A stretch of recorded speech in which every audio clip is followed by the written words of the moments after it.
Well, the Human Rights Commission is very concerned about a surge in race-related complaints. Yeah, they're now calling on for diversity studies to be made a compulsory subject in schools. This, they say, will be a recommendation to Parliament when it hands over its annual Trends Analysis report. Professor Charlene Swartz is an equality specialist from the Human Sciences Research Council. She says young people need to understand where racism, sexism and xenophobia comes from, and this should be implemented from primary school all the way through to high school.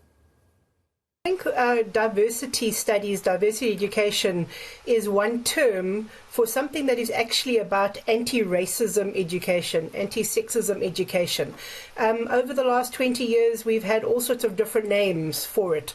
And I agree with you that inclusion is important, but inclusion will not happen automatically.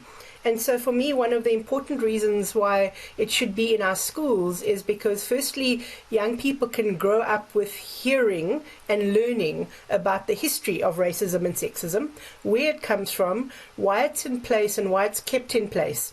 And a lot of it is about keeping other people out. And so the history of enslavement, for example, what did that do? Well, it was really around a project of capitalism and wealth creation and keeping some people out and including others. And the same with sexism and discrimination in the workplace. It's about ensuring that there's more to go around for some sorts of people than other sorts of people.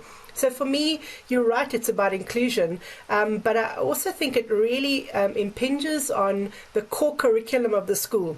There are so many young people in South Africa who will not take mathematics and who are now learning robotics. Do they understand the history of racism and how racism has helped or shown people that they aren't good enough to do certain subjects, and that we live with that legacy even to this day? So for me, that's a really important understanding, that diversity studies should be part of the core curriculum because it helps the rest of the curriculum become equitable for young people in our country.